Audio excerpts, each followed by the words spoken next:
Welcome to జనం మాట. నేను మీ చంద్ర. టీడీపీ రా కదిలరా అనే సభలు నిర్వహిస్తుంది ఒకవైపు, మరోవైపు జగన్మోహన్ రెడ్డి గారు సిద్ధం పేరుతో ముందుకెళ్తున్నారు. జగన్మోహన్ రెడ్డి గారు 2 సభలు నిర్వహించారు ఇప్పటికే. ఆ 2 సభలకి పెద్ద ఎత్తున ప్రజాదరణ పొందింది. ఇప్పుడు 3వ సభ రాయలసీమ గడ్డపై నిర్వహిస్తున్నారు. రాయలసీమ గడ్డ వైఎస్ఆర్సీపీ అడ్డ, జగనన్న అడ్డ అని చెప్పి వైసీపీ నాయకులు చెప్తున్నారు.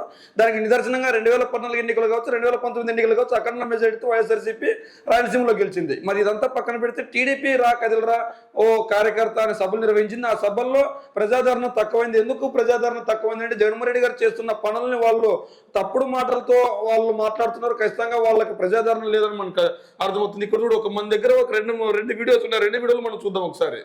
ఇక్కడ ఒక వీడియో ప్లే చేస్తున్నాను.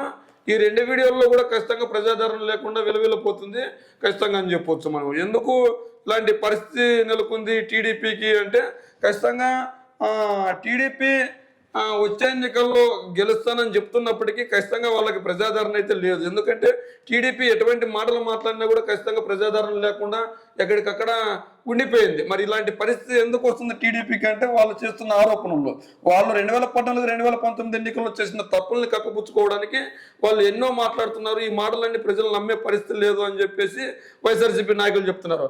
నిజంగా చంద్రబాబు నాయుడు గారికి చిత్తశుద్ధి ఉండింటే మరి ఎందుకు ప్రజలు నమ్మడం లేదు? మరి 2014లో నిజంగా చంద్రబాబు నాయుడు గారు కనుక అభివృద్ధి చేసి అంటే 14 నుంచి 19 వరకు, మరి 19లో ఎందుకు అంత ఘోరమైన ఓటమి కూడా చెవి చూడాల్సి వస్తుందని చెప్పి కూడా సీనియర్ రాజకీయ విశ్లేషకులు చెప్తున్నారు. మరి అప్పటికి కూడా టీడీపీకి దాదాపు 35% ఓటు షేర్ అయితే వచ్చింది. మరి వైఎస్ఆర్సీపీకి మాత్రం 51% ఓటు షేర్ వచ్చింది. మరి ఏది ఏమైనప్పటికీ ఖచ్చితంగా టీడీపీ జనసేన ఇప్పుడు పొత్తుతో వస్తుంది. ఈ పొత్తును ఎదుర్కోవాలంటే ఖచ్చితంగా ముందుకెళ్తుంది. ఒక సభలోనేమో గొడవలు పడుతున్నారు, మళ్ళీ ఇంకో సభలోనేమో వాళ్ళు కొట్లాడబడుతున్నారు. మనం ప్రస్తుతానికి ఒక వీడియో ప్లే చేస్తున్నాం. ఆ వీడియోలో ఇగో చూడికో టీడీపీ అరకొర మెంబర్స్ మాత్రమే వచ్చారు. అక్కడ అధినేత లేదంటే యువ నాయకుడు ప్రసంగిస్తున్నారు. చైర్లన్నీ ఖాళీగా ఉన్నాయి. మరి ఈ నేపథ్యంలో అక్కడ ఉన్నారు చంద్రబాబు నాయుడు గారు కూడా అక్కడ ఉన్నారు. చంద్రబాబు నాయుడు గారు అక్కడ ఉన్నారు. కుర్చీలన్నీ ఖాళీగా ఉన్నాయి. విశాఖపట్నంలో జరిగిన సభ ఇది. విశాఖపట్నంలో ఇలాంటి పరిస్థితి నెలకొంది.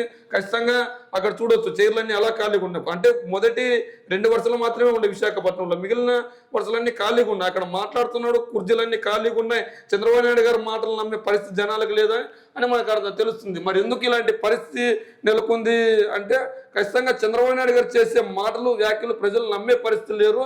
అందుకే ఇలాంటి పరిస్థితి నెలకొందని వైసీపీ నాయకులు చెప్తున్నారు. మరి ఏది ఏమైనప్పటికీ మరి వైఎస్ఆర్సీపీ నాయకులు చెప్తున్నప్పుడు ఖచ్చితంగా టీడీపీ నాయకులకి ప్రజాదరణ లేదు, ప్రజా అభిష్టానం లేదు. విశాఖపట్నంలో జరిగిన సంఘటన ఇది.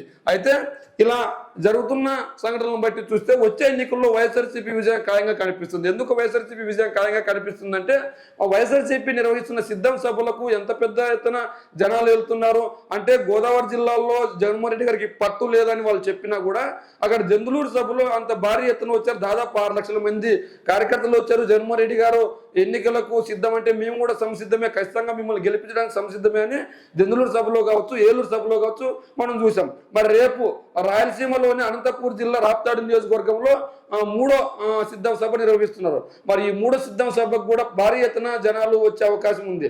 ఎందుకంటే అది జగనన్న అడ్డ. 2014 ఎన్నికలు కావచ్చు, 2019 ఎన్నికలు కావచ్చు, అఖండ మెజారిటీ వచ్చింది వైఎస్ఆర్సీపీకి. 2014లో సీట్లు తగ్గినా కూడా ఖచ్చితంగా 2019లో మాత్రం 3 స్థానాలు మాత్రమే టీడీపీ గెలిచింది. అంటే రాయలసీమ జిల్లాలో జగన్మోహన్ రెడ్డి గారికి ఎంత బలం ఉందో మనకు అర్థమవుతుంది. మరి ఏదేమైనప్పటికీ ఖచ్చితంగా టీడీపీ సభలకు జనాల కరువు అయితే వైఎస్ఆర్సీపీ సభలకు జనాలు అఖండంగా వస్తున్నారు. భారీ జనాలు వస్తున్నారు, జన సముద్రాన్ని తలపిస్తున్నారు. మరి ఈ నేపథ్యంలో మరి టీడీపీ సభలకు వైఎస్ఆర్సీపీ సభలకు తేడా ఏంటి? మరి వైఎస్ఆర్సీపీ సభలకు ఎందుకు ఇంత పెద్ద వస్తున్నారు, మరి టీడీపీ సభలకు ఎందుకు జనాలు రావట్లేదు అన్నది మీ కామెంట్ రూపంలో తెలియజేయండి.